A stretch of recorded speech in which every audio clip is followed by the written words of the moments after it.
All this, Diddy had a meltdown in his cell and begged the guards to take him to the hospital for observation, but they refused. This same friend or person told the Daily Mail, quote, "He eventually managed to calm himself down with the meditation technique he's been using while he's been behind bars.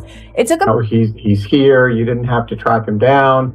He's got a real defense here. He's doing everything right, at least right now. Sean Diddy Combs, also known as P. Diddy, is currently in jail facing serious legal trouble. Rumors suggested he might make a deal and serve only 11 years, but that's not true. The real question is how long he'll actually stay behind bars. His lawyer recently said Diddy's prison conditions are terrible. Diddy has been locked up in New York's Metropolitan Detention Center, where reports claim he's been assaulted several times and even suffered a nervous breakdown. He's reportedly having dark thoughts and fears for his life as more victims and witnesses come forward with lawsuits and testimonies against him. It all began on March 25th, 2024, when Homeland Security raided Diddy's homes in Los Angeles and Miami in connection with a federal sex trafficking and racketeering case. 2 days later, he was arrested at Miami's Opa-locka airport while trying to board his private jet. His bail was denied, and his trial began later that year. The sentencing date is set for October 3rd, 2025, with prosecutors seeking decades in prison. Sources close to Diddy claim that he's mentally breaking down. According to reports, spending holidays behind bars was unbearable for him. He allegedly begged prison guards to take him to the hospital after a panic attack, but they refused. Eventually, he calmed himself using meditation and breathing techniques. According to a report from the Daily Mail, that's why Diddy had a breakdown. A person close to him apparently said, quote, "Spending the holidays behind bars was a nightmare for him." If we're to believe all this, Diddy had a meltdown in his cell and begged the guards to take him to the hospital for observation, but they refused. This same friend or person told the Daily Mail, quote, "He eventually managed to calm himself down with the meditation technique he's been using while he's been behind bars. It took him a few hours of deep breathing and focusing to get out of the bad space he was in, but he finally managed it." This isn't the first time Diddy's mental health has come into question while he's been at MDC. Earlier, he had been placed on suicide watch when he first arrived, but that was temporary. He's now in the general prison population, which makes his life even more dangerous. People close to Diddy believe his dark past is finally catching up with him. One former associate, Jonathan I, claimed Diddy kept him as a sex slave and forced him to commit crimes under pressure from Hollywood's so-called gay mafia. Others speculate that Diddy may not be able to survive a long prison sentence. Some even fear he might end his life rather than spend years behind bars. Reports say that authorities are watching him closely, especially after rumors that he might try to escape or flee the country like Russell Simmons once did. Another inmate, Cardell Smith, has also filed shocking allegations against Diddy. Smith, who is serving time for sexual assault, a crime he says Diddy framed him for, claims he won a $100 million lawsuit against the rapper. He accuses Diddy of assaulting him in 1997 at a Holiday Inn in Detroit, allegedly filming the incident and even showing the footage to Jennifer Lopez, who was dating Diddy at the time. Smith's lawsuit states that J-Lo knew about the assault video but never reported it. He says police questioned her about it years later, and she confirmed the tape existed. Smith wants both Lopez and a police detective named Derek Palmer to testify in court. Diddy's legal team has called for the entire case to be dismissed, but Smith has filed a 200-page response filled with evidence, case law, and detailed claims. Going back to Cardell Smith's filing, his notice says that Jennifer Lynn Lopez, aka J-Lo, aka Jenny from the Block, quote, will be called as a material witness and expert to Sean Combs' viewing, possession, and distribution of his sexual assault upon the plaintiff in 1997 and the orders of defendant Sean Combs forcing Jennifer Lopez to remain silent about the videotaped sexual assault of plaintiff by defendant. Plaintiff states that the material witness Jennifer Lynn Lopez, also known as J-Lo and Jenny from the Block, was engaged in a relationship with the defendant Sean Combs during 1999 and 2001, and that the sexual assault of the plaintiff was recorded, distributed, and held by the defendant at his New York residence and recording studio.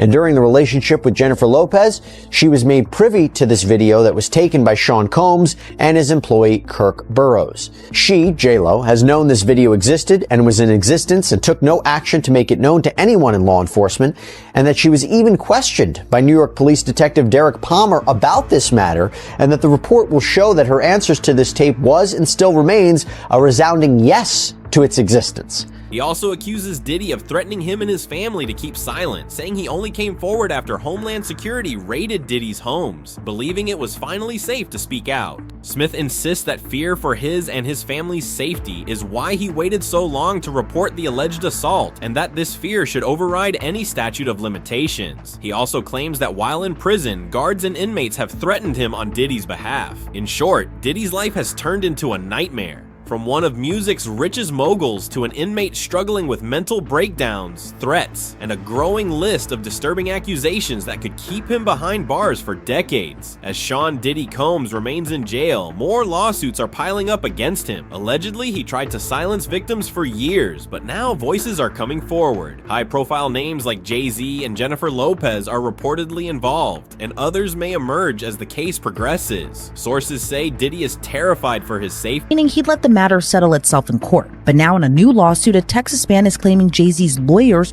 are bribing people to sue Busby and his law firm. This 13-page lawsuit was filed on January 3rd in Harris County, Texas, and the plaintiff in the filing is being represented by none other than Busby's law firm, who filed the suit on his behalf. Now, Jose Maldonado, who is the plaintiff in this suit, is suing Jay-Z's attorneys and his company Rock Nation, but not Sean Carter, aka Jay-Z himself. According to the lawsuit, the defendants in this suit are Marcy Bryan Croft, her law firm MJ Legal, Rock Nation, and the law firm who is representing Jay-Z, Quinn Emanuel Urquhart and Sullivan. His legal team offered $50 million bail, co-signed by family members and backed by property, but the judge rejected it, citing the severity of charges and alleged witness tampering. Experts say Diddy's legal team has made smart moves, like cooperating with authorities, but allegations of interfering with witnesses may outweigh those efforts, making bail unlikely. Meanwhile, he faces the harsh reality of prison life. Insiders warn he may not survive in general population, where high-profile inmates are often targeted. Former associates suggest he may even contemplate suicide, given the decades-long sentence he could face for racketeering and sex trafficking. Reports indicate that Diddy is on edge. Inmates serving life sentences may see attacking him as a way to gain credibility. Allegedly, throughout his career, Diddy drugged victims, some minors, and used enforcers to control them. Now, surrounded by hardened criminals who fear nothing, he is vulnerable. Sources say he is currently on suicide watch, monitored closely by mental health staff. He is isolated in a special cell with plexiglass walls, watched constantly for his safety. The prison mixes violent offenders with white-collar inmates, which increases the risk for someone like Diddy.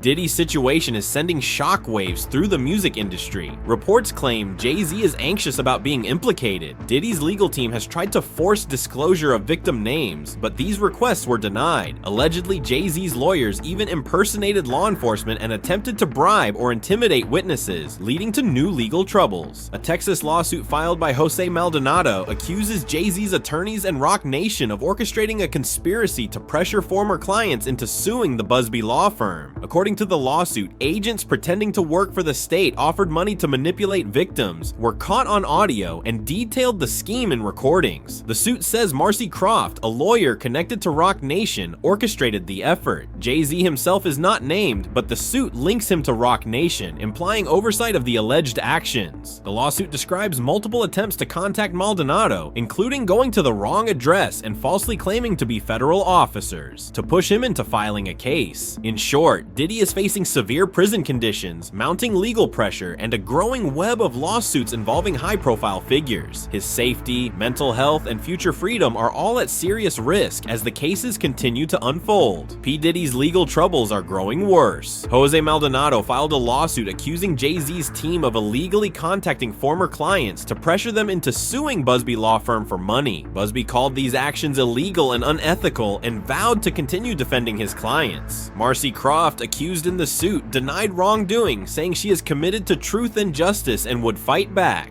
Legal experts warn this could just be the start. Other high-profile names, celebrities, politicians, and even royalty could be implicated if Diddy cooperates or confesses. Jay-Z's involvement may only be the first of many, and additional victims might come forward, similar to previous Me Too cases. Busby reportedly represents over 100 potential victims, some of whom could name other celebrities. Law enforcement officials raiding Diddy's homes reportedly found disturbing evidence, including secret assault rooms, videos, videos and organized exploitation. Some sources say his operation may rival Jeffrey Epstein's. The case involves over 50 witnesses and hundreds of subpoenas, showing federal prosecutors have a strong case. Allegations include drugging victims, threatening them, and forcing them into sexual acts, with financial records and travel logs supporting these claims. Experts say Diddy faces a nearly impossible battle in court. If he doesn't testify, his chances are slim. Tapes and evidence could reveal other participants, including celebrities who attended events he allegedly organized. Prosecutors are targeting his inner circle, bodyguards, assistants, and possibly other music industry figures. Victims' accounts show a clear pattern of abuse. Some were coerced under the pretense of favors, payments, or jobs, while others were targeted to assert Diddy's power over them. Attorneys stress that sexual abuse is about domination and control, not desire, and Diddy allegedly used his status to intimidate and exploit. Recently, a new lawsuit accuses Diddy of raping 3 men, 2 of whom worked for him. These assaults, allegedly driven by domination rather than attraction, highlight his alleged pattern of control and abuse. In prison, Diddy reportedly faces violent attacks, mental strain, and fears for his safety, showing that his life of impunity may finally be ending. With high-profile witnesses like Jay-Z and Jennifer Lopez potentially involved, his legal and personal storm shows no signs of slowing, leaving the question, how much longer can Diddy endure this crisis? Share your thoughts in the comments below and subscribe to our channel for more updates.